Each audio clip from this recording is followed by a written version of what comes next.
Hello my dear students. So in my previous lecture, जो भी मेरा लास्ट लेक्चर हुआ था उसमें हम लोगों ने क्या पढ़ा था। हम लोगों ने पढ़ा था I think relative lowering of vapour pressure, RLVP। मैं उसको शॉर्टकट में बोलता हूँ। और मुझे आशा है कि आपने वीडियो देखा होगा और आपको वो पूरा समझ में आ गया होगा। ठीक है, अगर कौन सा भी पार्ट नहीं समझ में आया तो प्लीज़ प्लीज़ प्लीज़ वो वीडियो में कमेंट कर दीजिए। मैं आपको मेरे जब भी मैं रिवीजन लेक्चर लूँगा उसमें मैं आपको बता दूँगा। ठीक है बेटा, चलो तो आज हम लोग दो कोलिगेटिव प्रॉपर्टी पढ़ेंगे।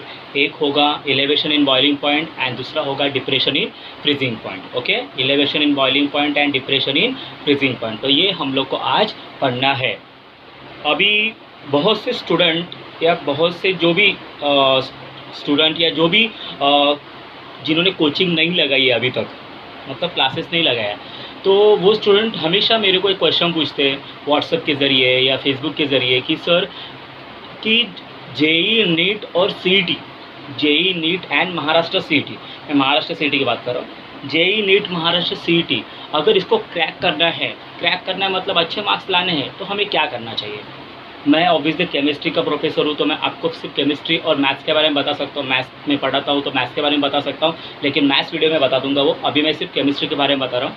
बेटा हमेशा याद रखो, जब आप कोई भी चैप्टर उठाओ केमिस्ट्री का, सपोज सॉलिड स्टेट उठा लो, ठीक है, सॉलिड स्टेट में क्या क्या पढ़ना है, किसके इसके ऊपर क्वेश्चंस आ सकते हैं, वो पहले आपको देखना है।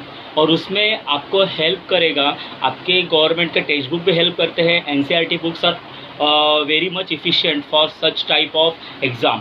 NCERT books are very good for these exams. Always remember, अगर आपने NCERT पूरा पढ़ डाला तो समझ लो आप आराम से एग्ज़ाम क्रैक कर सकते हो। ठीक है, और अगर आपको कोई रेफरेंस बुक लेनी है, रेफरेंस बुक, बहुत से स्टूडेंट ये वर्ड यूज़ करते हैं जो जेई नीट और बाकी सब एग्ज़ाम की तैयारी करते हैं, वो हमेशा रेफरेंस बुक की डिमांड करते हैं, रेफरेंस बुक बोलते हैं। तो स्टूडेंट को समझ में नहीं आता ये रेफरेंस बुक क्या बोल रहा है। रेफरेंस बुक मतलब बेटा जिसमें उस पर्टिकुलर चैप्टर के बारे में ज़्यादा कंटेंट दिया है। तो बेटा मेरे हिसाब से जब मैं 12th में था तो मैं हमेशा Pradeep's chemistry, always remember Pradeep's chemistry नाम का एक रेफरेंस बुक मैं पढ़ा करता था। तो उसमें जो भी कॉन्सेप्ट अगर मुझे समझो टेक्स्ट बुक में नहीं समझ में आया, या ऑब्वियसली मैं घर पे पढ़ रहा हूँ मुझे नहीं समझ में आया, तो प्रदीप्स केमिस्ट्री में पढ़ता था और उसमें से मैं समझ लेता था, और उसमें बहुत इजी लैंग्वेज है। तो बेटा मेरा एक ही आपको एक गाइडेंस रहेगा, या आप मेरा एक सजेशन रहेगा कि आप अगर केमिस्ट्री के बारे में और जानना चाहते हो तो आप please please please Pradeep's chemistry खरीद लो, क्योंकि वो रेफरेंस बुक बहुत काम की है। ठीक है, किसी भी चैप्टर में अगर कोई भी कंटेंट नहीं समझ में आया तो उस बुक में आपको एग्जाम्पल के साथ वो कंटेंट दिया गया है। ठीक है, और वो एग्जाम्पल भी डेली लाइफ के एग्जाम्पल्स है, याद रखना। ठीक है बेटा, तो Pradeep chemistry is the best one, आप उसको रिफ़र कर सकते हो। ओके, लेकिन याद रखो सबसे ज़्यादा भरोसा आपको टेक्स्ट बुक पे करना है। ओके, सबसे ज़्यादा भरोसा आपको टेक्स्ट बुक पे ही करना है। NCERT books are also very good for NEET and JEE, लेकिन अगर आप CET की बात कर रहे हो तो CET में ऑब्वियसली आप टेक्स्ट बुक पे भरोसा कर लीजिए। ठीक है, चलो तो ये मेरा सजेशन रहेगा आप सबके लिए। तो अभी हम लोग जाते हैं कोलिगेटिव प्रॉपर्टी जो हम लोग ने पढ़ा था मेरे पिछले लेक्चर में, that is relative lowering of vapour pressure, आपने पढ़ा होगा RLVP। ठीक है, चलो अभी हम लोग आज दो प्रॉपर्टीज़ पढ़ने वाले हैं। जो पहली प्रॉपर्टी है वो है एलिवेशन इन बॉइलिंग पॉइंट, और दूसरी प्रॉपर्टी है वो है डिप्रेशन इन फ्रीजिंग पॉइंट, और लास्ट में बचेगी वो ऑस्मोटिक प्रेशर। तो मेरा नेक्स्ट वीडियो लेक्चर उस पर रहेगा। ठीक है बेटा, चलो चालू करते हैं। So second colligative property which we deal today is elevation in boiling point. Elevation in boiling point, in boiling point. Normally boiling point को डेफिनेशन तो आपको पता ही है कि it is the temperature at which vapour pressure is equal to atmospheric pressure, ये तो आपको पता ही है। ठीक है, तो उसकी डेफिनेशन की ज़्यादा ज़रूरत नहीं हम लोग को। सो बेटा elevation in boiling point, elevation का मीनिंग क्या होता है? एलिवेशन मतलब बढ़ना बेटा। ओके, मतलब बॉइलिंग टेम्परेचर बढ़ेगा। अभी देखते हैं कैसे बढ़ सकता है, तो इसके बारे में मैंने कुछ बातें आपको मेरे प्रीवियस वीडियो लेक्चर में बताई है। ठीक है, चलो एलिवेशन इन बॉइलिंग पॉइंट क्यों होता है, क्यों इसको कोलिगेटिव प्रॉपर्टीज़ बोलते हैं, वो भी देख लेते हैं। चलो सपोज हम लोग ने दो कंटेनर लिए। ओके, एक में मैंने सिर्फ प्योर सॉल्वेंट डाला, ये तो आपको पता ही है, मैं हमेशा इससे डील करते रहता हूँ। ये इसमें मैंने सिर्फ प्योर सॉल्वेंट डाला, सॉल्वेंट डाला म्हणजे समझ लो कि मैंने पानी डाल दिया है। ओके, सॉल्वेंट हम लोग पानी लेके चल रहे हैं, प्योर सॉल्वेंट डाला और ये सॉल्यूशन है। अगर मैं इसकी बात कर रहा हूँ सॉल्यूशन है, तो इसमें सॉल्वेंट के साथ सॉल्यूट भी मौजूद रहेगा। तो बेटा समझ लो ये शुगर सॉल्यूशन है। ओके, शुगर नॉन वोलेटाइल होता है तो हम लोग वही मान के चलते हैं, शुगर सॉल्यूशन है। तो इसमें बेटा पानी के साथ जो पानी के मॉलिक्यूल्स रहेंगे, वाटर के मॉलिक्यूल्स रहेंगे, उसके साथ शुगर के भी मॉलिक्यूल्स रहने वाले हैं। ठीक है, शुगर के मॉलिक्यूल्स रहने वाले हैं, समझे, शुगर के मॉलिक्यूल्स हैं। ठीक है, तो आपको पूरा जो भी मैंने कॉन्सेप्ट बताया है, जो भी मैंने अभी अरेंजमेंट बताया, पता चल गई है कि साई सर ने 2 कंटेनर लिए। एक कंटेनर में सिर्फ उन्होंने वाटर लिया है, वाटर है तो सिर्फ प्योर सॉल्वेंट लिया है, और दूसरे में मैंने क्या लिया है, सॉल्यूशन लिया है, that is sugar solution. So sugar solution मतलब शुगर सॉलिड रहेगा और वाटर सॉल्वेंट रहेगा। ठीक है, अभी मैंने दोनों को हीट करना चालू कर दिया, समझो, मैंने दोनों को हीट करना चालू कर दिया। सो फर्स्ट ऑफ ऑल, अगर मैं दोनों को हीट करना चालू कर रहा हूँ तो नॉर्मली क्या होगा, ये जो पानी है इसमें से वेपर्स जल्दी निकलेंगे। ये तो मैंने मेरे प्रीवियस लेक्चर में बताया आपको सब। ओके, इसमें से वेपर्स जल्दी निकलेंगे और इसमें से वेपर्स बहुत बहुत टाइम के बाद निकलेंगे। क्यों बेटा, क्योंकि जब आप इसको हीट कर रहे हो तो इसको रोकने वाला कोई है ही नहीं।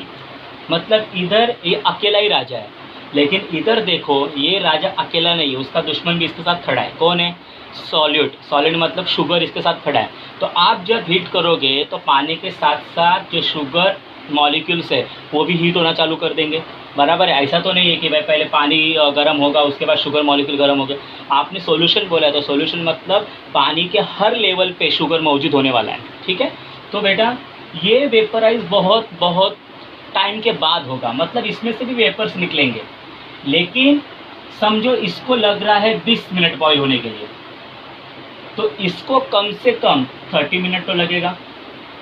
समझ में आ रहा है, 30 मिनट तो लगेगा, क्योंकि इस पानी को वेपराइज होने से रोकेंगे कौन कौन रोकेंगे, तो शुगर मॉलिक्यूल्स रोकेंगे। समझ गए आप। तो आप देख सकते हो इधर ज़्यादा आपको हीट करना पड़ेगा। अगर आप ज़्यादा हीट करें तो बॉइलिंग पॉइंट बढ़ेगा कि कम होगा, बढ़ेगा। तो आप देख सकते हो इधर बॉइलिंग पॉइंट जो है वो बढ़ रहा है और इधर देख रहे हो आप बॉइलिंग पॉइंट जो है वो कम होगा। बराबर है, बॉइलिंग पॉइंट जो है कम होगा। तो मैं ऐसे बोल सकता हूँ कि boiling point of pure solvent is less than boiling point of solution. यही कॉन्सेप्ट इसमें है और कुछ नहीं है। Okay, boiling point of pure solvent is less than boiling point of solution, याद रखना कभी भी। और इसके ऊपर ये एलिवेशन इन बॉइलिंग पॉइंट होता है। तो मुझे बताइए, नॉर्मली अगर इसमें शुगर मॉलिक्यूल्स नहीं रहता और दोनों में मैंने सिर्फ प्योर सॉल्वेंट ले लिए होते, अगर दोनों पर मैंने प्योर सॉल्वेंट ले लिए होते, तो मुझे बताइए इसको 20 मिनट लगता तो इससे भी किसको भी कितना मिनट लगता, 20 मिनट। मतलब किसके वजह से ये बॉइलिंग पॉइंट का डिफरेंस आ रहा है, सिर्फ शुगर की वजह से। शुगर क्या है आपकी, सॉल्यूट है। और क्वालिटेटिव प्रॉपर्टी क्या होती है, ऐसी प्रॉपर्टीज़ जो सॉल्यूट पार्टिकल्स पे डिपेंड रहती है। तो मुझे बताइए एलिवेशन इन बॉइलिंग पॉइंट या जो बॉइलिंग पॉइंट बढ़ रहा है वो किसकी वजह से बढ़ रहा है, सिर्फ शुगर की वजह से बढ़ रहा है। इसलिए इसको कौन सी प्रॉपर्टी बोलेंगे, क्वालिटेटिव प्रॉपर्टी बोलेंगे। ठीक है, सो अभी मैं इसके बारे में थोड़ा लिखने जाऊँगा। ठीक है, चलो लिखते हैं। तो हम लोग को ये पता है कि boiling point of pure solvent, boiling point of pure solvent हम लोग उसको T0 मान के चलेंगे। Okay, boiling point of pure solvent is less than boiling point of solution, boiling point of solution मतलब T मान लेते हैं इसको। मतलब इस डेफिनेशन के हिसाब से या जो मैंने जो लिखा है उस सेंटेंस के हिसाब से मैं ऐसे बोल सकता हूँ कि T is always greater than T0। बराबर है। तो मुझे बताइए बड़ा है तो बड़े में से छोटा माइनस हो सकता है, तो आप देख सकते हो इधर आएगा तो माइनस हो जाएगा। तो मुझे बताइए T माइनस T0 ये क्या हो जाएगा, आप देख सकते हो T minus T0 this is the difference between boiling point. बराबर ना, this is the difference between boiling point. और इसको ही हम लोग क्या बोलते हैं, डेल्टा टीबी। क्या बोलते हैं, delta TB, difference in boiling point. Okay, और ये डिफरेंस बढ़ने का है कि घटने का है, बढ़ेगा ना, बॉइलिंग पॉइंट बढ़ रहा है ना भाई सॉल्यूशन का, तो इसको ही हम लोग क्या बोलेंगे, एलिवेशन इन बॉइलिंग पॉइंट। तो इस डेल्टा टीबी को देखो क्या बोलते हैं, delta TB is what, elevation in boiling point. Elevation in boiling point,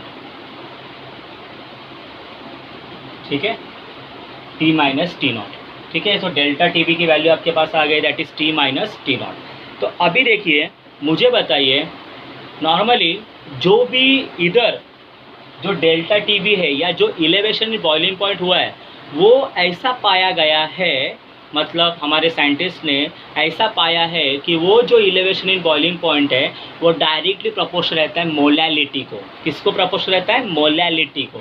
okay, since elevation in boiling point, elevation in boiling point experimentally है ये सब, is directly proportional, is directly proportional to the molality of solution. Always remember molality of solution, ठीक है।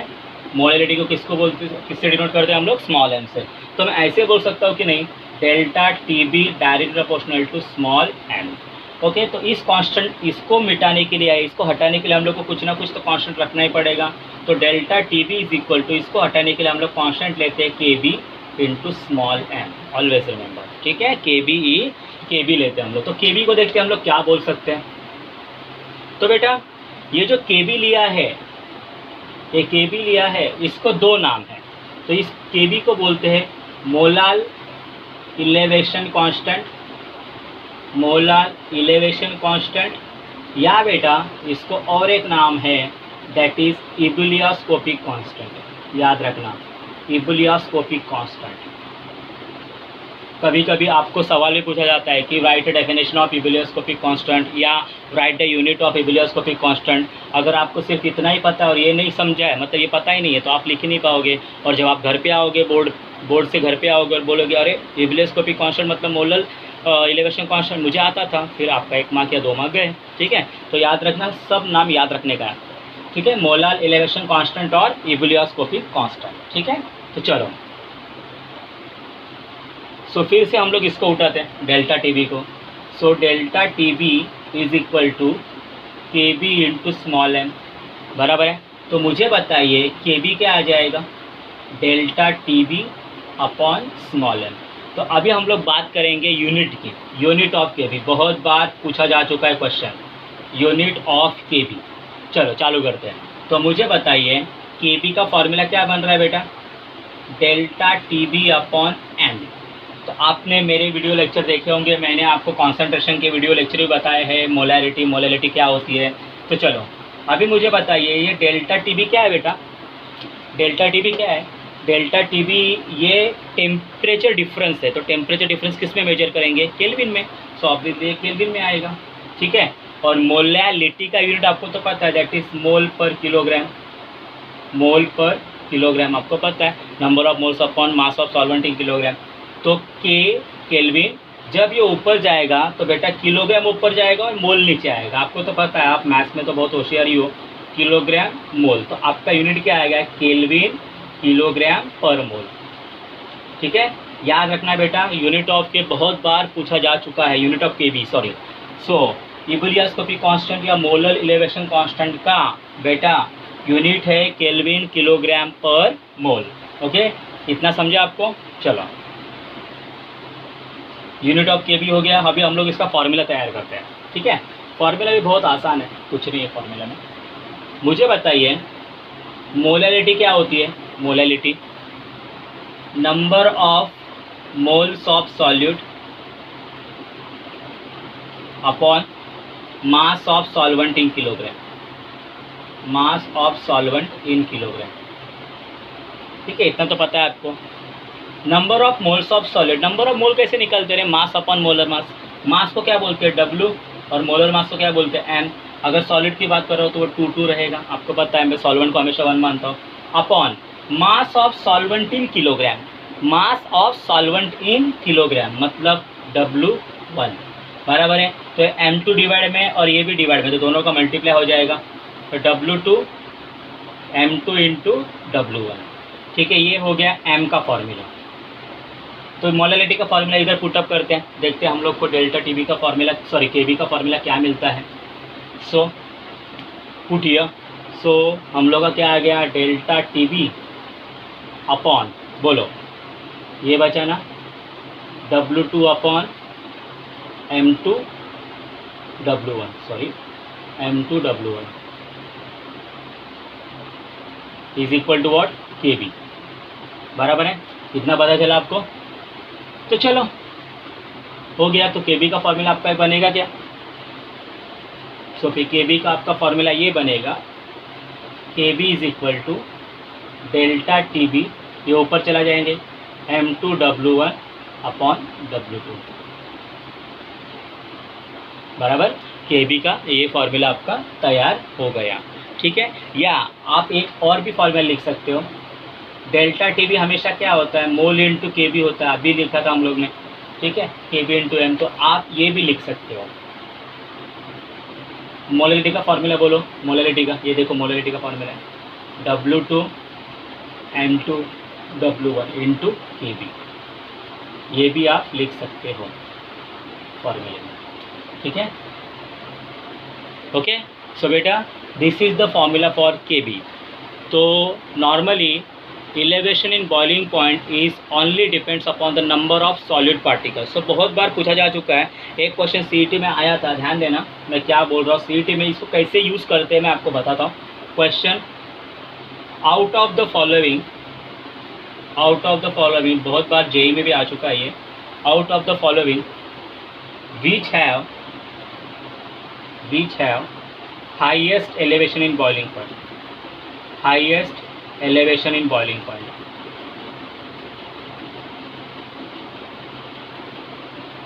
Boiling point, ठीक है। सो अभी हम लोग करेंगे, मैं आपको एक सॉल्यूशन दे रहा हूँ, सॉरी 4 ऑप्शन दे रहा हूँ आपको मैं। 1 molar NaOH, B 1 molar KCl, नहीं KCl नहीं देते हम लोग, AlCl3 सॉल्यूशन, ठीक है। C 1 molar calcium phosphate CA3PO4 और D नन ऑफ दिस, समझो नन ऑफ दिस दे दिया। ठीक है, तो नॉर्मली एक क्वेश्चन पूछा जाता है, मैं ऐसे ही, एक्चुअली इसमें गड़बड़ हो सकती है, नॉर्मली कुछ अलग दिया होगा ABCD, मैं ये दे रहा हूँ। ठीक है, सो नॉर्मली इन्होंने क्या पूछा है कि out of the following which have highest elevation in boiling point, highest elevation in boiling point. तो याद रखना बेटा, मैंने क्या बोला, highest elevation in boiling point.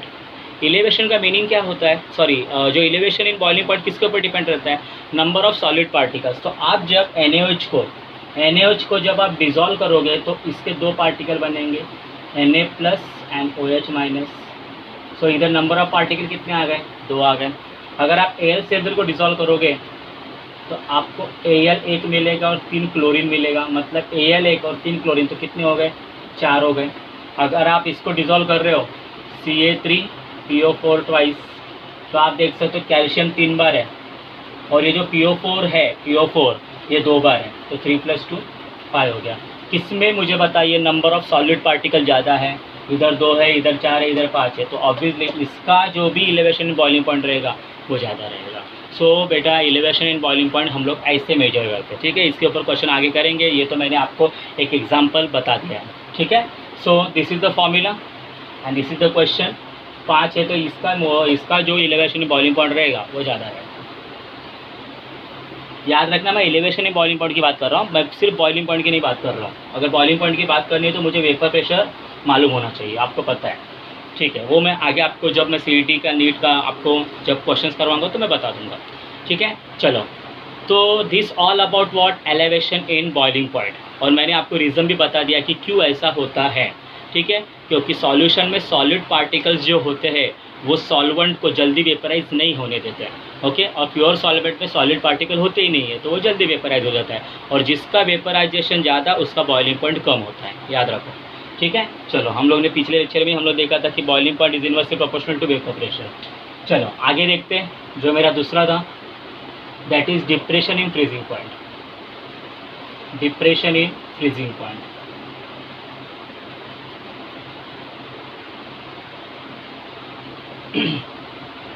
अभी ये तो ऐसा मतलब जुड़वा है एक दूसरे के, कैसा, इलेवेशन इन बॉइलिंग पॉइंट बढ़ रहा है तो फ्रीजिंग पॉइंट कम होगा, देखो वही लिखा है मैंने, बराबर।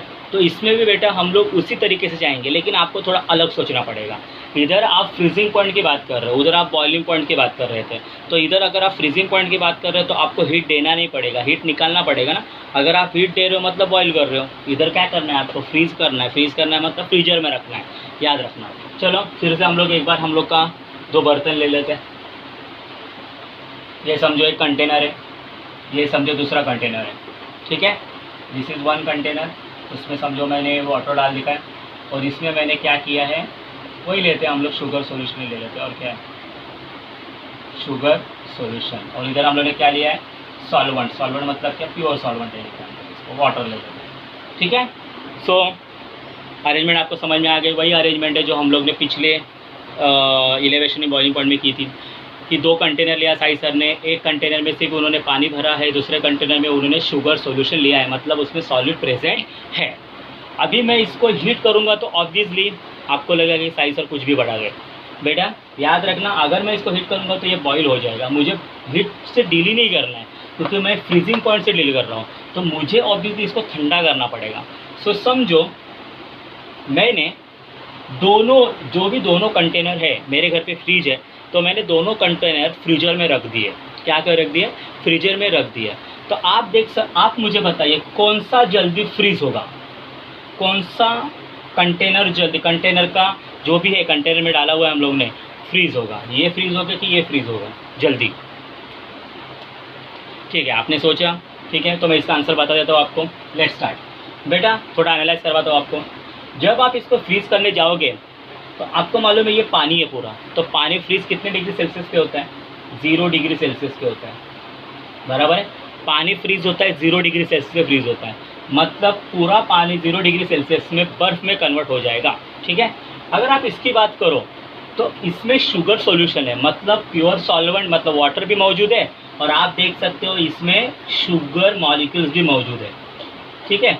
अगर ये शुगर मॉलिक्यूल उस वाटर को बॉईल होने से रोक सकते हैं, तो ये शुगर मॉलिक्यूल इस वाटर को फ्रीज होने से भी रोक सकते हैं, बराबर है। अभी समझो 0 डिग्री सेल्सियस पे, 0 डिग्री सेल्सियस पे ये पानी बर्फ़ हो गया, लेकिन इसको 0 डिग्री सेल्सियस पे बर्फ़ होने से कौन रोकेगा, ये शुगर मॉलिक्यूल तो रोकने वाले ना बेटा।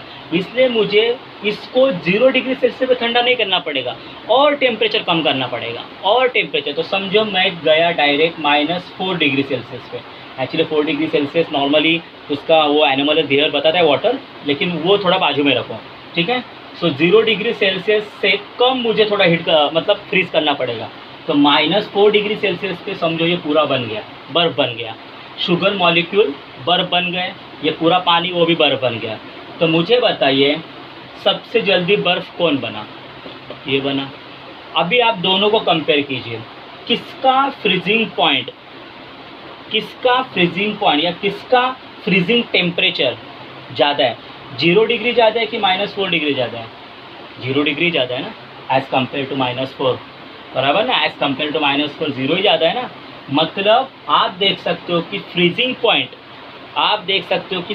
Point of pure solvent is always greater than freezing point of solution. समझ में आ गया तुम लोग को, बहुत आसान था ना। बॉइलिंग पॉइंट से उल्टा है, बॉइलिंग पॉइंट प्योर सॉल्वेंट का कम रहता है और सॉल्यूशन का ज़्यादा रहता है, इधर उल्टा। फ्रीजिंग पॉइंट प्योर सॉल्वेंट का ज़्यादा होता है और सॉल्यूशन का कम। तो मुझे बताइए जो सॉल्यूशन था, जिसमें सॉल्यूट था, उसका कम हुआ कि बढ़ा, कम हुआ ना, तो इसलिए तो इसको क्या बोलते हैं, डिप्रेशन इन फ्रीजिंग पॉइंट। समझ में आ गया। जिसमें शुगर था उसका बॉइलिंग जो भी फ्रीजिंग पॉइंट है इससे कम ही हुआ ना, कम हुआ मतलब क्या हो गया, वो डिप्रेस हो गया, इसलिए तो इसको डिप्रेशन इन फ्रीजिंग पॉइंट बोलते हैं, ठीक है। अभी मुझे बताइए अगर इसमें शुगर नहीं होता तो ये दोनों 0 डिग्री सेल्सियस पे ही फ्रीज हो जाते हैं, लेकिन इसको 0 डिग्री सेल्सियस से -4 तक लाने की जिम्मेदारी किसने की है, किसने उठाई, शुगर मॉलिक्यूल्स ने। शुगर क्या है आपका, सॉल्यूट। तो जो प्रॉपर्टी सॉल्यूट के डिपेंड रहती है उसको हम लोग क्या बोलते हैं, कोलिगेटिव प्रॉपर्टीज। तो मुझे बताइए depression in freezing point colligative property है कि नहीं है, ठीक है। चलो तो आपको ये पता चल गया होगा। तो अभी हम लोग लिखते हैं बेटा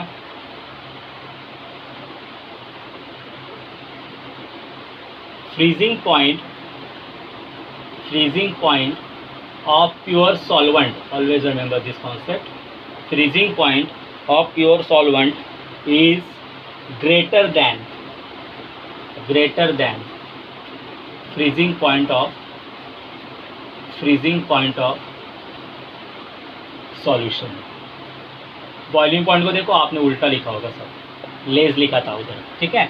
तो अभी समझो freezing point of pure solvent हम लोग मान के चलते T0 और फ्रीजिंग पॉइंट ऑफ सॉल्यूशन मान के चलते T। तो बड़ा कौन है? Freezing point of pure solvent is greater, मतलब T0 बड़ा है T से। उधर देखो बॉइलिंग पॉइंट में ये आ रहा था कि नहीं, T ग्रेटर देन T0, तो मैंने बोला ये जुड़वा हुआ ये उल्टा ही करेगा, बराबर है, तो याद रखना। तो बेटा T0 बड़ा है तो T0 में से T माइनस कर सकता हूँ, तो बेटा T0 माइनस T, और ये जो डिफरेंस आता है इसको ही हम लोग बोलते हैं बेटा डिप्रेशन इन फ्रीजिंग पॉइंट, और इसको हम लोग डिनोट करते हैं डेल्टा TF। उसमें B stand for what? Boiling, और इसमें F stand for what? Freezing. So this delta TF indicates delta TF depression in freezing point, depression in freezing point. जैसे elevation in boiling point experimentally ऐसा prove किया गया था कि वो directly proportional to molality होता है, वैसे ही depression in freezing point directly proportional to molality होता है। So since depression in freezing point is directly proportional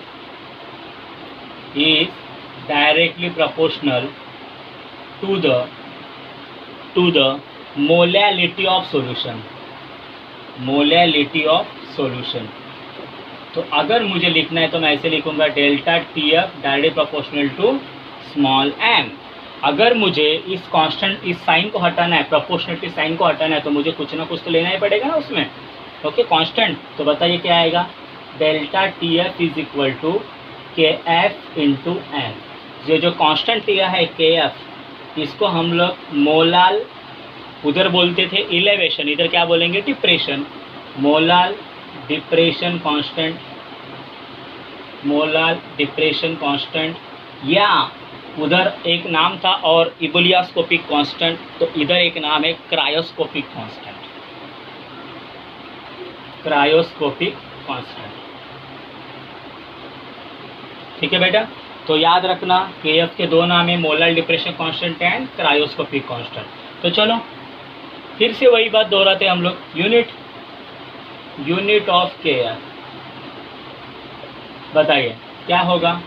delta TF is equal to KF into m। तो मुझे बताइए KF का फॉर्मूला क्या आएगा? Delta TF upon molality.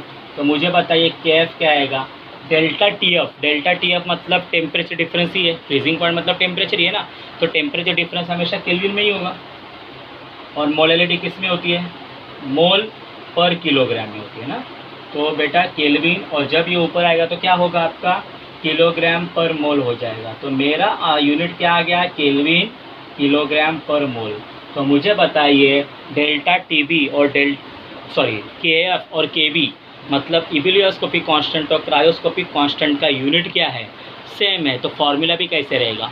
Same रहेगा। तो जो उधर फार्मूला लिखा था वही हम लोग फार्मूला इधर लिखेंगे, बराबर है। तो उसमें सिर्फ KB होता है, इसमें सिर्फ KF होगा और कुछ नहीं है, ठीक है। So formula for delta TF is equal to m into KF। आपको मालूम है मोलैलिटी क्या होती है? Number of moles of solute, तो W2 upon M2 divided by mass of solvent in kilogram, that is W1 into KF। तो ये भी डिवाइड में तो दोनों मल्टीप्लाई हो जाएंगे, W2 upon M2 into W1 और इंटू क्या आ जाएगा? KF आ जाएगा। तो बेटा this is the formula for what? Delta TF, ठीक है। सो आप देख सकते हो हम लोग ने दो टॉपिक कवर कर लिए, elevation in boiling point and depression in freezing point.